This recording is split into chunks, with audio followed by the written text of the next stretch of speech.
Yes, lads, we're back for another career mode on the channel today. I think it's the final, actual career mode we're going to do overall. We might do some more rebuilds, but I think this is going to be the final one we do before the reveal and start of FIFA 23. So as you can see, we're doing Arsenal, well, not today, we're doing Arsenal for the next, I don't know, 4 weeks, a month, 3 weeks. I don't really know. I'm going on holiday at the end of September, so I don't really know. We'll do it for 3 weeks. We'll do like a season to 2 seasons. It'll be fine. It's a rebuild. We're trusting the process. But yeah, we are welcomed by Arsenal with a bright future ahead of us. With a budget of £74 million to play with. Quite a lot of money, to be honest, in the grand scheme of things. We're going to take it down a little bit to about 50 to make it more realistic for Arsenal. Since they spend money, they spent 130 million this season. But I don't want to spend much more money because at that point it is a little bit unrealistic. But as you can see, we're going to start out the youth academy to start with. We've got a few decent players in here, like a few nationalities who reference like famous Arsenal players or famous players in general. You know what I mean? Like, we've got a Belgian winger here from playing in London's Eden Hazard's regen, and we've got a Slovenian. I don't know any Slovenian famous players apart from Josip Ilicic, so I can't really say much. But yeah, we're going to start at the youth academy to start off with. We're going to send a scout to England because that's where a lot of the players who have made Arsenal as big as they are now come from. Of course, your legends like Sol Campbell, Ray Parlour, Ashley Cole. No, I'm joking, Cashley. I'll redact that one. But yeah, we've got a few nationalities sorted out there, and I really wanted to send one to Germany, but I forgot. So I thought, I'll just send one to Brazil since I've had so many famous Brazilian players. And yeah, we've sorted that out very, very nicely already. So we are actually going to have a look at the team before we do anything. It's a pretty weird team, Arsenal's. Like, currently they're playing Ben White as a right back, so I thought, you know what, I'll do that as well.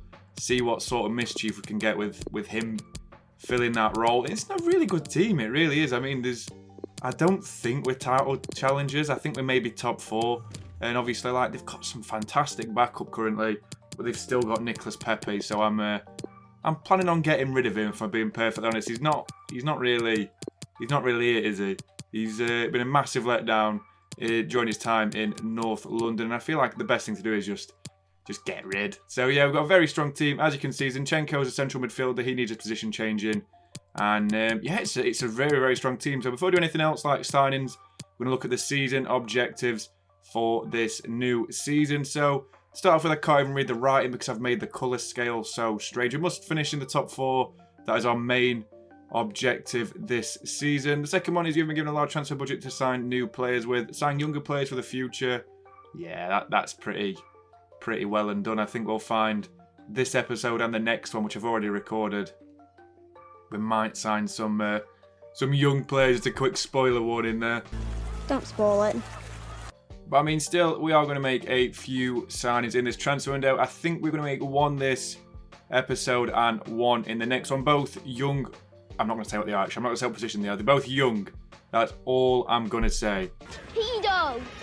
A third target we have set ourselves will be to reach the final 4 of the Europa League as a bare minimum. As I mean, I think we should really be getting further than that. But, I mean, I'd take the semi-finals. And the final objective is every time you lose a game, you'll lose £2 million on next season's budget to spend.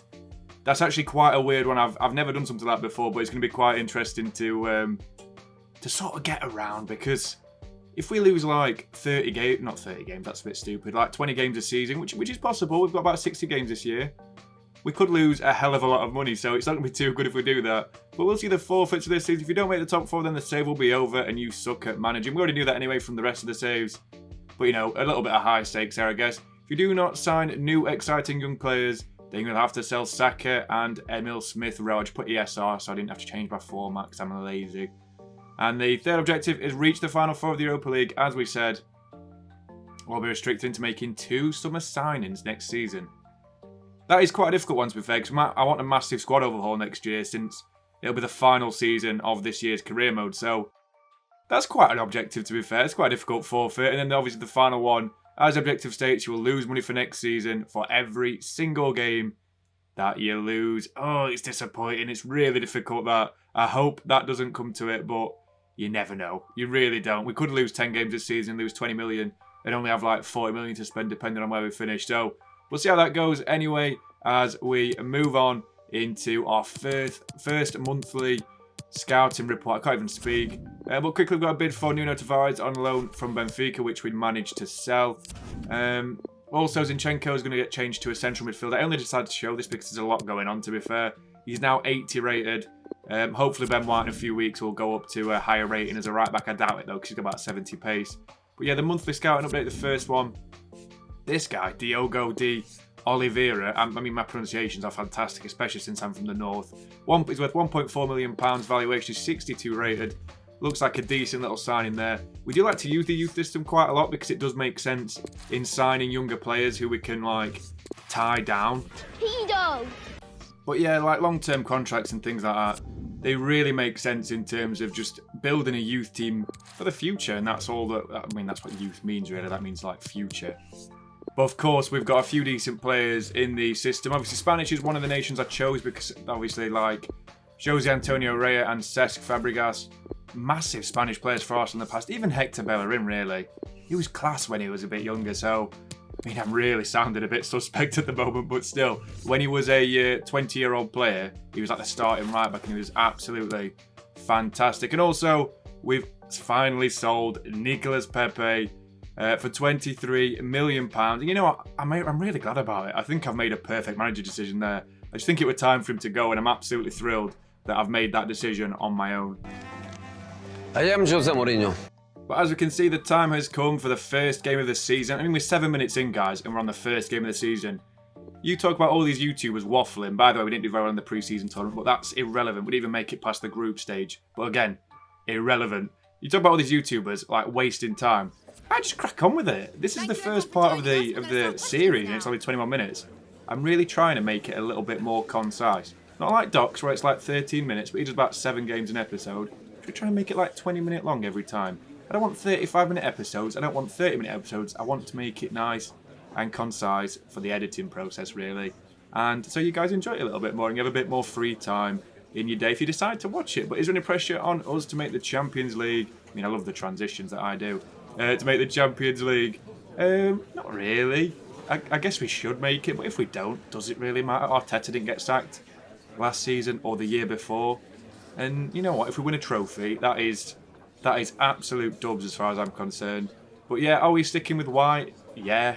I mean, I guess that's the right thing to do. He's still pretty good. I mean, Tomiyasu's class, but I feel like we'll go for real life and start with the team that they've played for most of the season. So we are indeed going to go to the first game of this new series, and we've got Brentford at the Brentford Community. Is it Stadium or Arena? I think it's Brentford Community Arena. It'll tell me in a minute, I think. It's Stadium. Damn. We'll see Brentford's team before kick-off, though, as Strakosha starts in the back four of Ayer, Janssen, Pinnock, and Rico Henry. Midfield three of De Silva, Onyeka, and Jensen. And the forward line of Mbuemo, Tony, and Visa. That's how you pronounce it, I think. Visa. So yeah, they've got Damsgaard on the bench, which is quite a weird one. But, you know, it's Brentford. So we'll see what they're going to do, what they have up their sleeve against us. So our team is Ramsdale in goal. We've got the back four of Ben White, Saliba, Gabreil, and Kieran Tierney. Midfield four of Saka, Partey, Zinchenko, and Martinelli. Then we've got the front two, the captain, Martin Odegaard, and Gabriel Jesus making his Arsenal debut. So we should see what we get up to in this game. And, of course, we'll get the kick-off for the first highlight of the season. So our first highlight comes in the first minute, as I say. Zinchenko gets the ball. Martinelli gets out wide. Jesus finds Odegaard in the middle. Odegaard's got a chance from distance. What a finish from Martin Odegaard.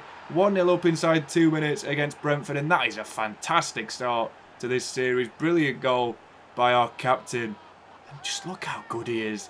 In real life, he's so fantastic. In this game, he's fantastic as well. To be perfectly honest, so good on the ball. Decently quick. Fantastic passing. And decent finishing, as we can see from the long shot. So 1-0 up already, and in the 23rd minute we get another chance. Odegaard looking for Jesus' run, who gets around Ethan Pinnock. Can he shrug him off? He does indeed. He dinks Strakosha. Wonderful goal by Gabriel Jesus. 2-0 already at the Brentford Community Stadium. I mean, he's already started this season on flames, hasn't he? Beautiful dink to beat Strakosha. He's about 6'5", I think. He's a big lad.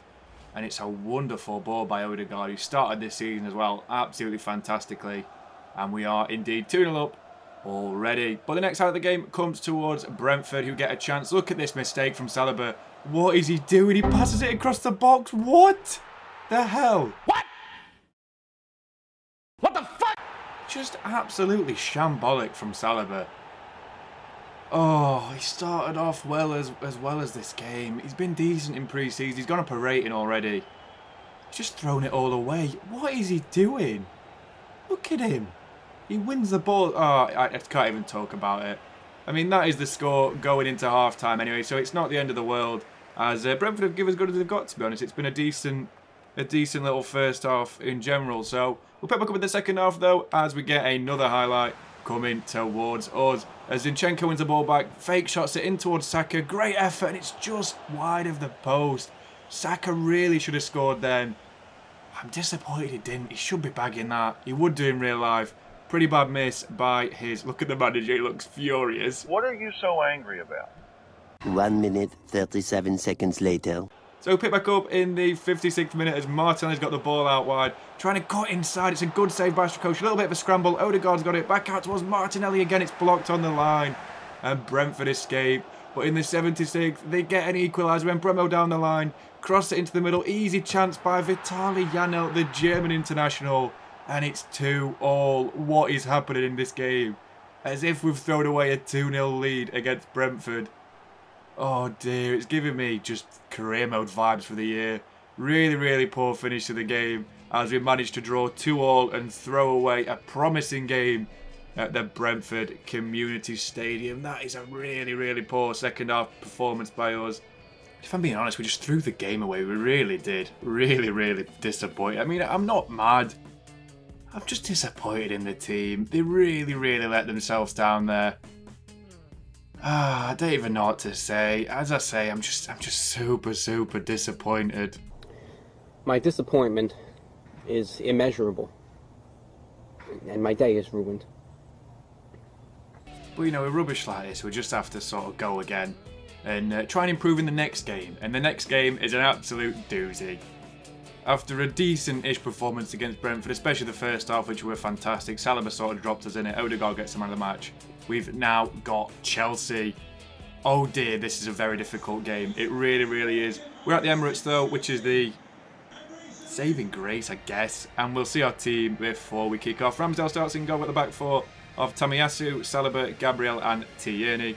Midfield three of Saka, Partey, Xhaka and Martinelli, with captain Odegaard and obviously Gabriel Jesus as the striking duo. We need to win this game. Come on, you Gunners, we need to win. So we'll start with the first half of the game as Chelsea start in possession. Vardy plays the ball out wide towards Mount, who cuts it back in the middle towards Ben Yedder. Great block back out towards Mason Mount. And Chelsea get all the luck in the world to make it 1-0. Again, poor start. We just need to stop conceding. Oh dear, in the 46th though, just before half-time, Chelsea get another chance. Jamie Vardy back out wide towards Mount, who hits his second of the game. And we've started this game so poorly. I'm Captain Obvious. And Mount's just loving life against us. 2-0 up just before the half-time interval. We've got a hell of a lot of work to do. We really have, as we go into the first half, as the aforementioned 2-0 down to Mason Mount. Chelsea, but will indeed restart with a highlight in the 50th minute. Saka cuts inside his man Ben Chilwell. Looking for the shot, he's got a very nice angle here. Mendy makes a wonderful save with the outstretched right arm to keep Chelsea ahead in this game. Very good goalkeeping from the Senegalese number one. As we get another chance in a minute from the corner. We're looking to cross in towards Gabreil. It's headed away very well by Jamie Vardy. Comes back out this time to Martinelli. He's got a little chance to knock it back towards Gabreil again. Inside towards Zinchenko. He's got a chance to shoot from distance. Another great save by Mendy as Chelsea escape. Again being 2-0 ahead. But our next highlight comes towards Gabriel Jesus, who turns his man Chilwell. Chance on goal. Gabriel Jesus fires it straight past Mendy. What a goal. Edouard Mendy has no chance in saving that at all. What a wonderful goal by Gabriel Jesus, our number 9. I think he's number 9. I hope I've changed his number. Let's just not find out in this game. Let's find out in the third episode when I've actually not recorded up to then. I forgot to change his number, I think. But brilliant goal by Jesus. Another assist through the middle from Odegaard. And it's our wonderful goal to put us back into the game. And for this next highlight, I'm giving it straight towards Andy Gray to do the commentary. Miller. Lovely cushioned header. But Gerrard! You beauty! How the hell has he scored that? What a wonderful goal by Gabriel Martinelli in the 90th minute. How the hell is he picked out the top corner from that sort of angle? Such a fantastic goal. He sends the Emirates Stadium into raptures. Is it going to be another 2-2? Because you know what? I don't mind after that goal. Look at the state of it. He just takes the ball on his right foot.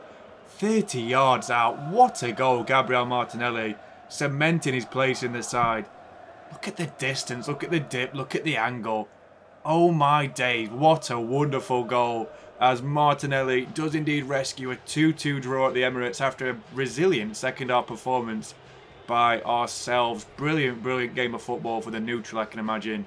You know what? I'll take a 2-2 draw against Chelsea. Even though it's at home, they're so difficult to play on career mode. They really, really are. No matter what game you're on, to be Football Manager, they're absolute nightmares. But this game, they're tremendously difficult to play against. As you can see from the stats, they dominated possession, they dominated the passing, they had more shots, they had more expected goals. We got lucky.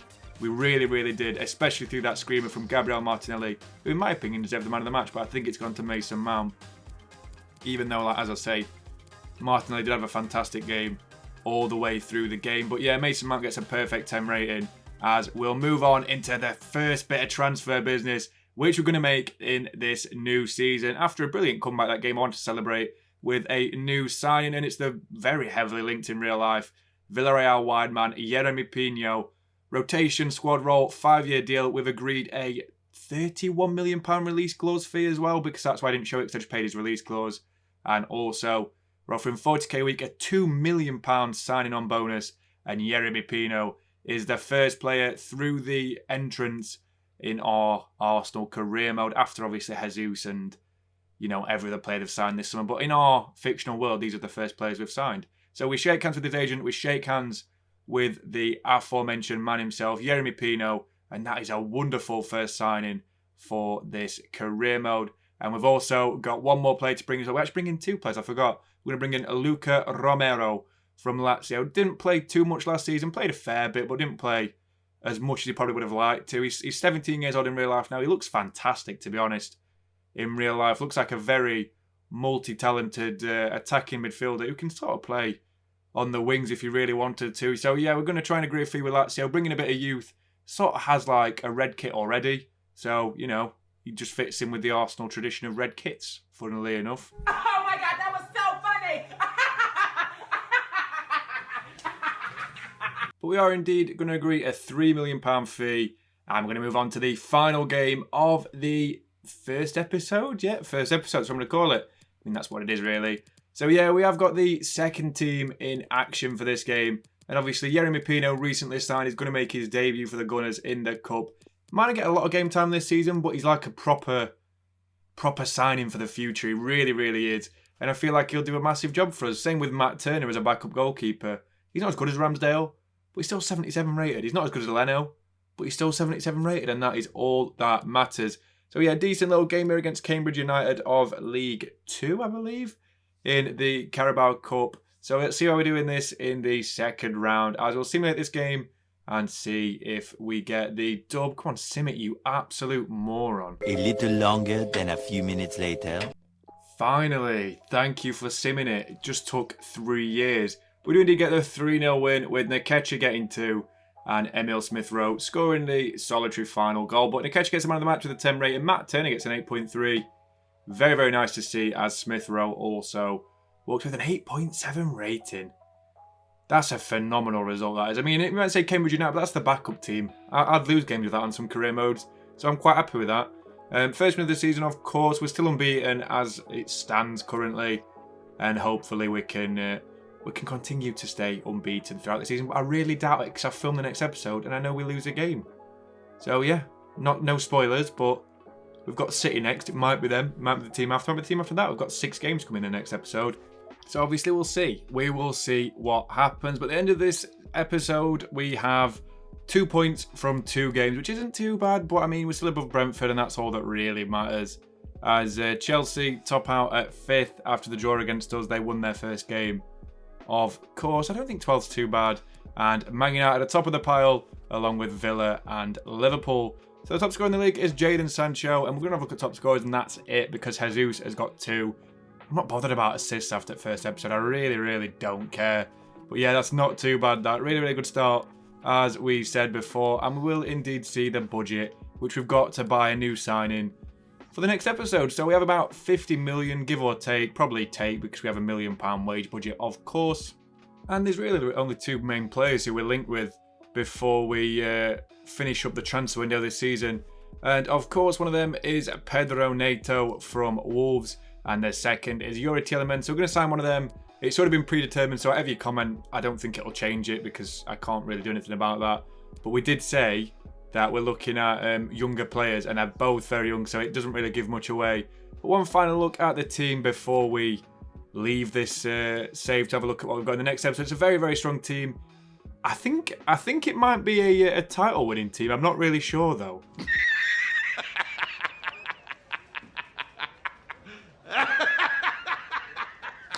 No, that was a pretty stupid thing to say. To be fair, I think Jay Jonas sort of summed that up.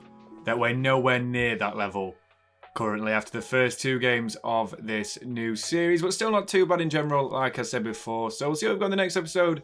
Of course, we've got an away game to start with against Manchester City at the Etihad Stadium. Very difficult game. They've then got a home game against Bournemouth in the league, an away game to follow against Nottingham Forest, a home game in the Cup against Bradford round 3, a North London derby on the table at the Emirates, and then an away game to finish off against Brighton and Hove Albion. So hopefully, if I'm being honest, we can do something in that. But, you know, I'm not entirely confident that we will, because we're going to ignore the games with Palace and Villa. It's a very difficult run, if I'm being honest. But we've got the episode summary and the episode heroes to come. So the star of the episode was Martin Odegaard, who was absolutely fantastic in both games, to be perfectly honest. And then we have Gabreil Jesus, the top scorer overall in this episode, with 2 goals to his name in both Premier League games. Well, guys, that's the end of the episode after all that nonsense. I hope you enjoyed the new editing style. I hope you enjoyed the start of the series, to be perfectly honest. And I'll catch you in the next episode very soon. Stay safe. Keep well, I guess. Drink plenty of water. It's still very warm. See you in the next episode very soon, guys. Stay safe. See you later.